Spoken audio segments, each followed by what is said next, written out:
Hey! Tambala na! At eto na sila, ang nag-iisang masugid na tagahanga ni Nicole Yala. Chris Chuper! Kasama ang nag-iisang diehard fan ni Chris Chuper. Nicole Yala! Dear Nicole and Chris. Dear Nicole and Chris. Dear Nicole and Chris. Dear Nicole and Chris. Magandang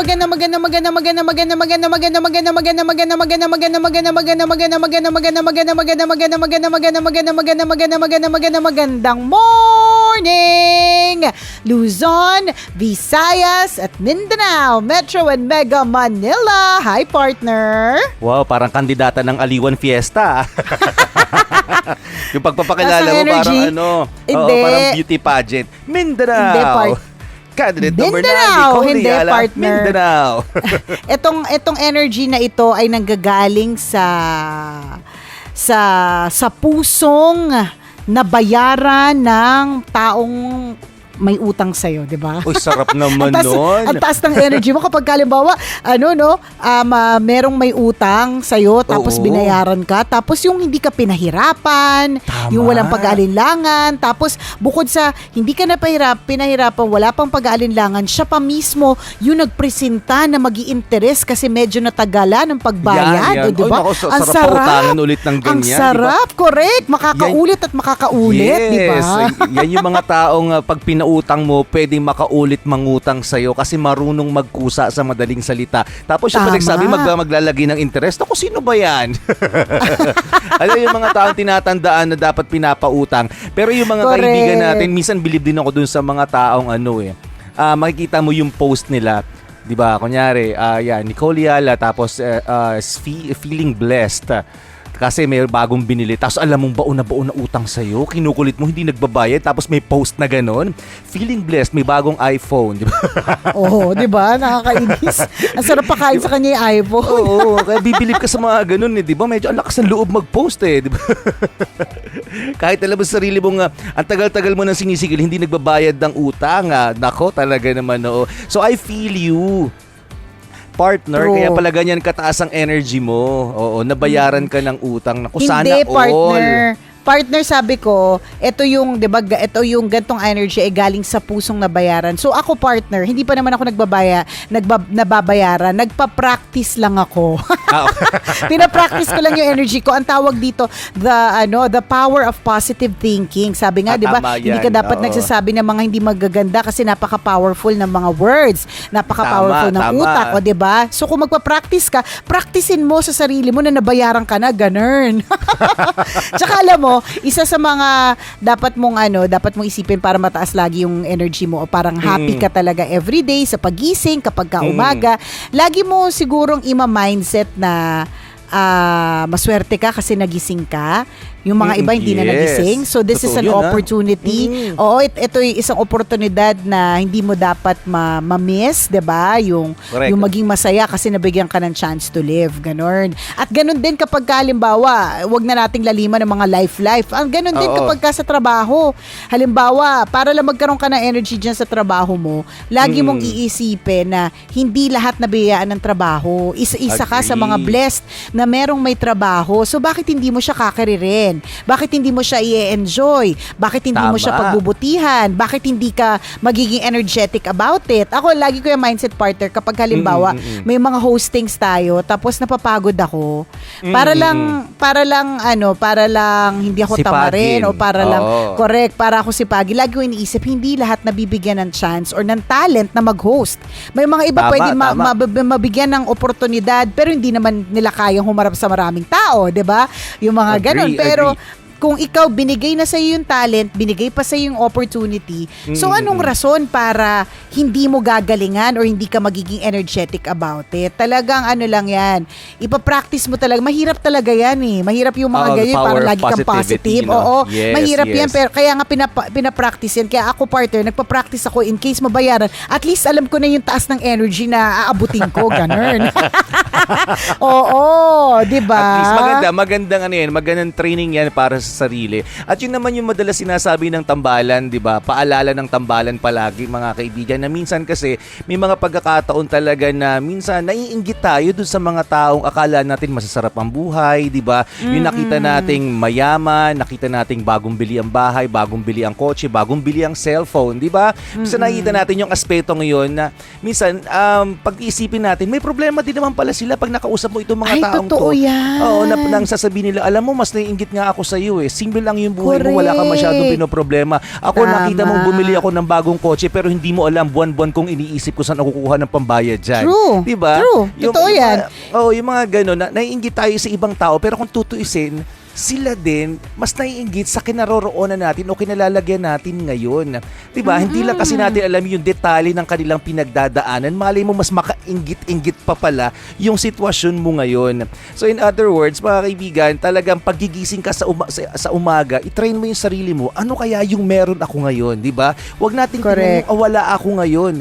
Huwag nating tingnan kung ano yung meron yung iba at wala tayo. Kasi pag yun yung ginawa natin, talagang hindi gaganda yung araw mo. Umaga pa lang, inggit na yun nangingibabaw sa iyo. Umaga pa lang, sira na yung mood mo. 'Di ba? So talagang Tama. kailangan power of positivity.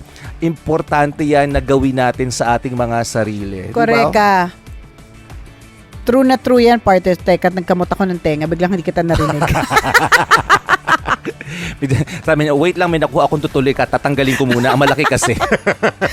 Na-distract ako. Na-distract ako sa tutuli. Hindi, pero totoo yan ha. Minsan, parang lagi nating iniisip na nakakainggit bakit yung iba parang walang problema. Alam mo, yan yung lagi kong iniisip, partner. Kapag halimbawa, nung wala pang pandemic, isa sa mga favorite kong sinisimbahan yung church sa Ayala Alabang.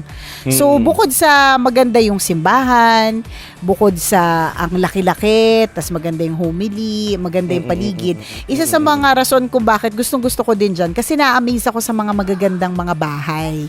So, kahit hindi ko napapasok yung loob, yung facade lang na maganda, na nag-good vibes ako dun sa pag nakakita ko ng mga magagandang bahay. Tas every kaya time, pala wala nakatimbre yung mga gwardiya doon, partner. Kasi may May sinasabi taga-masid, ko, no? May pagala-gala dyan babae, pinagmamasdan yung mga bahay. Teka, sige. Mag-ingat. 24/7 alert ang mga gwardiya. May bagong memorandum sa subdivision na yun, partner. Meron, partner, pero naipaliwanag ko na ang sarili ko. So, okay na. Malaya na ako makakapasok dyan sa Ayala Alabang. Charot. So, alam mo yung partner, parang ang every time, walang araw na, walang Sunday noon na kapag ka nagsisimba kami doon, na hindi namin naitatanong kaming mag-asawa, yung tanong na, ano pa kaya ang problema nila? Kung ganyang kaganda, ganyang kagara yung bahay, ano pa kaya ang problema nila? Lagi namin tinatanong yun, parang, kasi tayo, partner, palibasa hindi naman tayo kayamanan. Of course, lagi natin problema, pera, 'di ba? Yes, Hindi laging nandyan, 'di ba? Simple Tama, lang. Pag tama. tinanong niyo po kami ni Chris Chuper, ano pa bang pinoproblema ninyo? Chris Chuper and Nicole Ayala kayo. Oo nga, may popularity, pero wala ring pera. So kung tatanungin mo kami, simpleng-simple lang, 'di ba? Ano problema ninyo? Pera, 'di ba? Pero kung halimbawa, nakatira ka sa Ayala Alabang, ang gara-gara ng bahay mo, natutuwa ako, partner, pag nakakakita ako ng 10-car garage, 7-car garage, Baka naman tapos parking lot yun na subdivision, partner. iba pala yung napuntahan, tatanga-tanga. May pagkabobo. Parking lot pala yung parking pala ng nakita. mall. Oo. Pambihira, buiset. 'Di ba? So, naaaliw ako, isipin mo 7-car garage. Oo. Bakit ka may 7 cars? 'Di ba? I mean, parang mga gano'n. Tapos minsan ang mga anak nun is pa isa-isa lang. Alam mo yun, yung mga gano'n, hindi naman 20 yung anak. So, ano pa yung pinoproblema? Pero akala lang po natin, wala po silang problema. Pero minsan, mas malaki pa yung mga problema ng mga sobrang mga... Kasi nga, with great power comes great responsibility. So, ibig sabihin, hindi ka naman magkakaroon ng ganyang kalaking bahay kung hindi ka rin CEO ng isang malaking kumpanya. So kung halimbawa ikaw bilang isang empleyado, simple lang yung buhay mo, hindi ka masyado mayaman, pero you are just thinking about yourself and your family. Etong mga naglalakihang pagmamay-ari ng mga naglalakihang mga bahay, meron din silang pinagmamay-arian na naglalakihang mga kumpanya. So they're not just taking care of their families katulad ng regular na empleyado, kundi ang pamilya din nila na kailangan nilang alagaan ay isang buong kumpanya. So kung may 200 na empleyado yan, 'di ba? Kapag bumagsak ang company na yan, yung 200 na empleyado, may 200 din na pamilya, 'di ba? Alam mo yun, kumbaga sobrang laki ng responsibilidad. So akala mo lang ang swerte-swerte, pero Diyos ko, sasabog na siguro yung utak nila sa sobrang dami ng isipin, 'di ba? Alam mo, ganun yung irony of life na we're so envious of other people. Hindi natin nakikita yung sarili nating blessings. May sarili kang grasya. Grasya yung maliit nga ang bahay mo pero healthy kayo lahat. Correct. Hindi ko makakalimutan na noon na meron akong show sa Viva partner. Isa sa mga na-interview ko si Glock 9. Si Glock 9 kasi ay nurse. So si Glock 9, naikwento niya to, hindi ko makakalimutan tong kwentong to na bilang nurse, syempre, napupunta ka talaga sa iba't ibang klase ng ospital, nakakamit ka ng iba't ibang klase mga pasyente. At kwento niya na iba yung eksena ng pasyente na nasa suite versus yung pasyente na nasa ward. Kasi sa ward daw, wala daw tigil sa dami ng kwentuhan, ang ingay.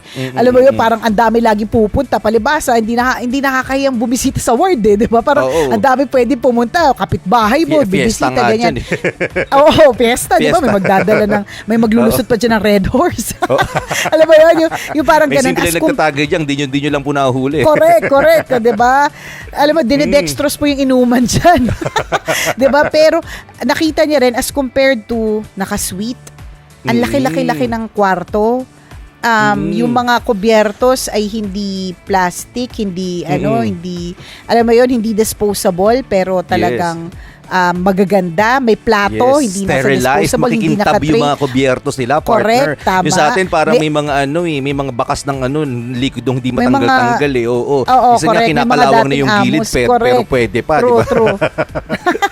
Yung kubyertos natin amusin. Yes. Oo, yung sa kanila, tama ka, parang kumikinang ting, parang gano'n. Tapos may grapes sila, may apple, di ba? Mahalaga yun Parang pang sweet yung apple tsaka grapes, gano'n. Pero kunento niya nga, partner, na kadalasan walang bisita. Walang pumupunta. Malungkot. Alam mo yun, yung matanda na mayaman, pero walang bumibisita, walang pumupunta.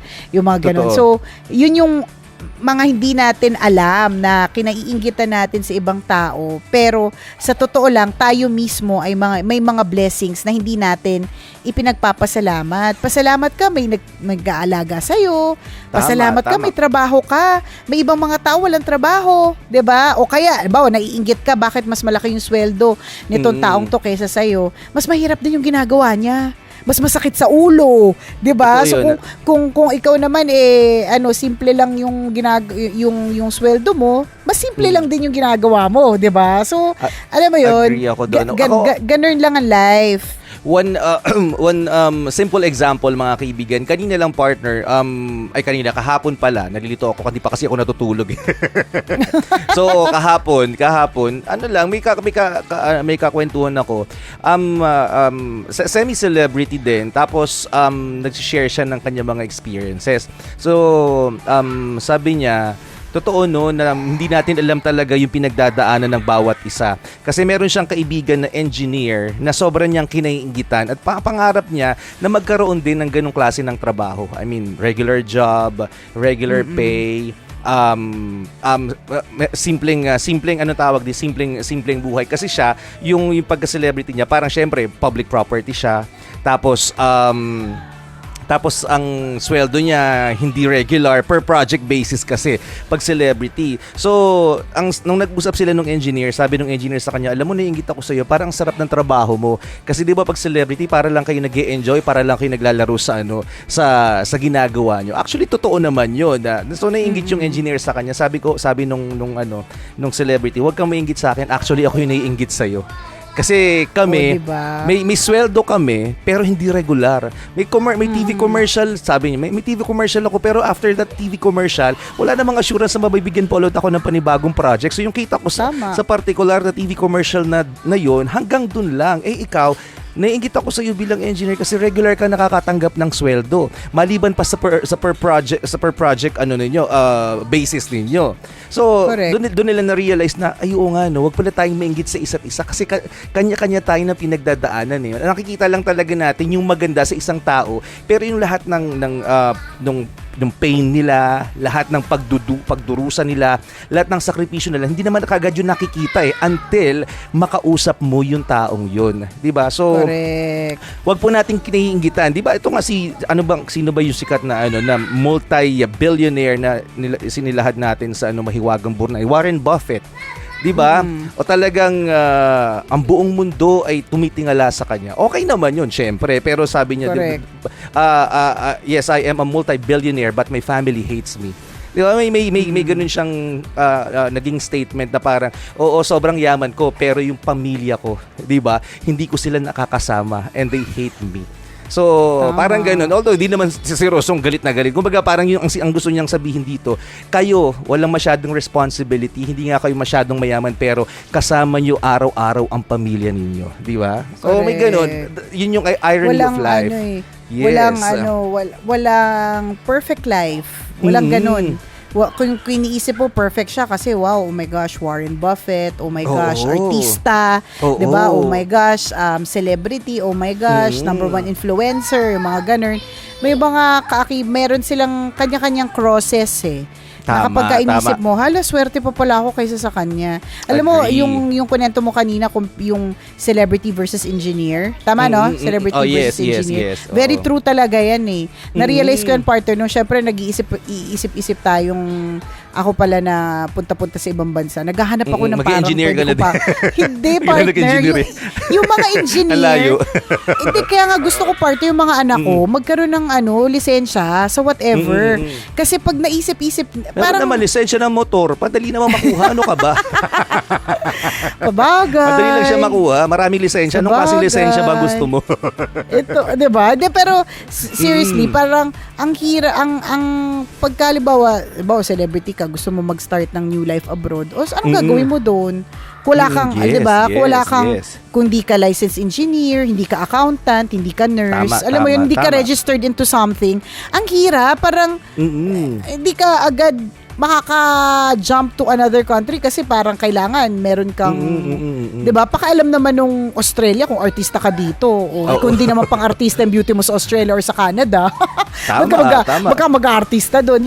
Yung bang maganon, kaya gets ko yung yung eksena nung celebrity versus engineer na Oo, totoo yun. At isa pa ang kwento niya na sobrang mapapa-oo ka talaga. Ay, oo nga, no. Kasi nung gusto niya daw magkaroon ng fallback kasi nagsawa na siya sa spotlight. Nagsawa na siya sa paggawa ng mga projects. Ngayon mag-a-apply na siya, parang gusto niya maging FA naman. Pag gusto niya regular income, nung mag-a-apply na siya, tagagawa siya ng resume na, na-realize niya wala siyang work experience na mailagay. Na iba. Wala siyang maisulat sa credentials niya na ano yung regular job ko. Wala, bakante. So yun pala, sabi niya, magte-30 na ako. So paano ako matatanggap sa trabahong ito? So yun nga na parang nung una kinainggitan siya, pero pag nalaman mo yung kwento niya, huwag kayong mainggit sa akin kasi mas naiinggit ako sa inyo.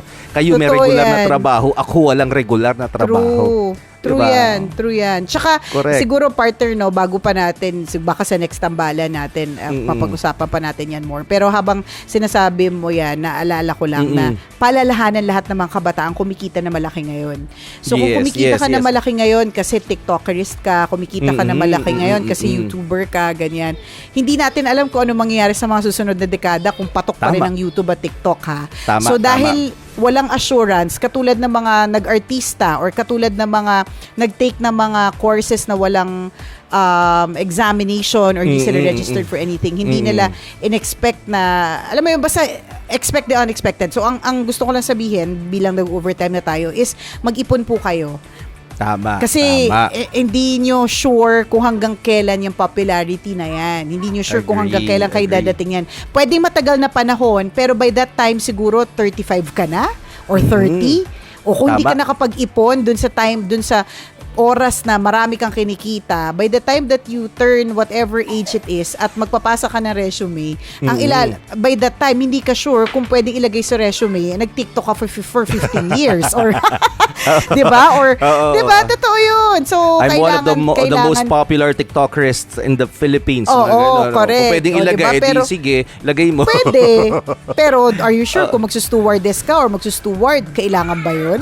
Diba? Or kung Tama. magtatrabaho ka sa isang opisina, kailangan ba yun? Diba? Yung ganun. So, wala lang. As an additional advice ko lang para sa'yo, advice namin ni partner, mag-ipon. Kasi hindi mo talaga alam. O, di ba? Mamaya ituloy natin yung discussion na yun, partner, sa ating tambalan Pangalawang mamaya tambalan. alas 9. Yeah. Uy, batiin ko lang, partner, kasi lagi nang kinig daw every 8 a.m. si Grace Huab and Paul Jan Young. Yan. Thank you. Salamat. Salamat sa inyo. O Thank yan, you. enjoy listening. Maraming salamat. Correct. O yung anak mo, Salamat nagiging po. monster na, partner. Oo nga, Oo. ganyan yan. Kanina pa nga, Diyos ko Lord. Muli ako po si Nicole Ayala, At ako naman, si Cambio King Chris Chuper. na nagpapaalala, una magdasal ka para mabuhay ka. Pangalawa, mag-face mask ka para mabuhay naman ng iba. Yun! Always your number one SM radio station.